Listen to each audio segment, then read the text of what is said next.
자, 우리가 어떤 마음에 드는 사람과 교류를 하다가 뭐 좋은 경우에는 뭐 뭔가 썸을 타던 것 같은데 어느 순간에 이 관계가 식어버립니다. 이 사람이 점점 더 마음에 들어서 지금 이 관계를 놓기가 너무 아쉬운데 상대방은 더 이상 나와의 관계를 이어나가려고 하지 않아요. 이럴 때 어떻게 하느냐라는 질문이 참 많은데 여러분이 생각을 해도 이게 뭐 어떤 좋은 방법이 없죠. 뭔가 놓기 너무 힘드니까 저한테 물어보시는 거 그 마음 이해해요. 오늘은 여기에 대해서 얘기해 보도록 하겠습니다.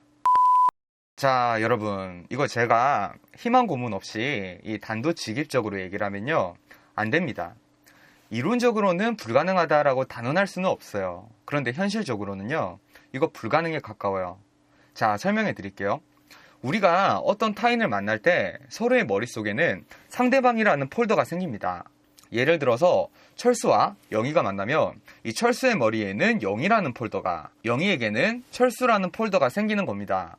그럼 이 이후에는 어떤 작업이 시작이 되냐면 철수의 영희 폴더에는 영희에 관련된 정보가 들어가고 영희의 철수 폴더에는 철수의 정보가 막 들어갑니다. 그러다 어느 순간에 이 폴더가 구분을 지어요. 아, 이 사람과 내가 연애가 가능한 사람, 아, 이 사람은 내가 연애가 불가능한 사람, 이렇게 인식의 구분이 지어지는 겁니다. 그럼 이 인식이 한번 자리를 잡으면 여간해서 변하지 않아요. 그리고 상대방이 나에게 구애하는 듯한 모든 행동을 색안경을 끼고 보기 시작합니다.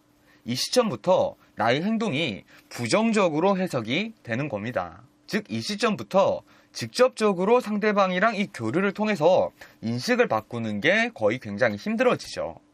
그렇다면 이 사람의 인식을 바꾸어 놓으려면 뭐 같이 생활하는 소셜서클이라던가 이런 곳에서 상대방이 내가 생각하던 모습이랑 저 사람이 전혀 다른 사람이었네? 이런 생각이 들도록 상대방이 가진 인식과는 전혀 다른 모습들을 간접적으로 보여줘야 그나마 인식이 바뀔 만한 기회라도 있는 것인데 이것도 마냥 쉽지가 않아요. 막상 이렇게 되고 나면 뭐 교류도 어려워지고 뭐 같은 회사라 하더라도 부딪힐 일 잘 없는 경우가 태반이고 학교라고 해도 반이 다르고 뭐 과가 다르고 이건 같은 공간에서 부딪힐 기회는 있지만 간접적인 교류가 일어나는 상황은 또 아니거든요. 근데 하물며 소개팅이라던가 그냥 모르는 사이에서 알게 돼서 연락 주고받는 사이라던가 이런 상황에서는 간접적인 교류가 더 불가능하죠.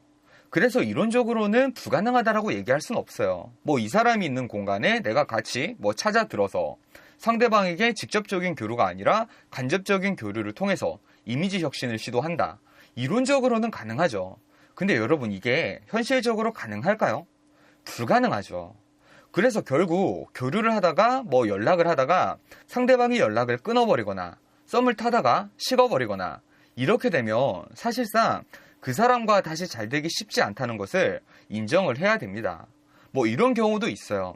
시간이 좀 지나서 오랜만에 톡 연락을 했는데 상대방이 그 타이밍에 또 외롭고 시간이 많이 지났다 보니까 예전에 잡혔던 인식도 좀 많이 희석이 돼 있고 그래서 내가 다시 교류하면서 상대방에게 다시 이미지를 형성할 수 있는 그런 경우도 있기는 있어요. 자, 근데 이게 얼마나 무모한 거냐면 이걸 바라고 우리가 이 사람한테 맞춰서 시간을 투자하고 기다리고 전략적으로 접근하고 이렇게 하는 게 타당할까요?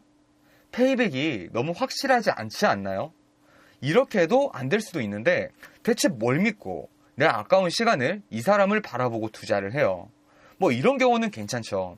그냥 잊고 살다가 다른 사람들도 만나고 하다가 내 마음도 진짜 그 사람에게서 멀어졌다가 어쩌다가 연락이 닿거나 마주치게 됐는데 좋게 흘러가는 경우, 이런 경우의 수는 있을 수가 있지만 이게 자연스럽게 이루어지는 경우를 제외하고 인위적으로 만들려고 하는 것은 너무 가성비가 안 나온다는 겁니다. 여러분, 냉정하게 얘기해서 미안하지만 이미 그 사람 머릿속에서 계산이 끝난 거예요. 거기에 여러분 아까운 감정 투자 그만하세요. 여기에 관련해서 온라인 콘텐츠들을 보면요, 너무 뜬구름 잡기예요. 핵심에서 다들 좀 어긋나고 다른 얘기를 좀 하고 뭔가 연애에 대해서 설명하는 사람이 안 된다라고 얘기하는 것이 좀 자존심이 상하다 보니까 말을 좀 에둘러 놓으신 것 같은데 이게 현실이 맞습니다, 여러분. 다 떠나서 여러분이 이런 사람한테 감정만 쏟아붓고 있으면 여러분이 상처를 받겠죠. 우리 상처받을 행동은 하지 맙시다. 자, 오늘도 행복한 연애 하세요.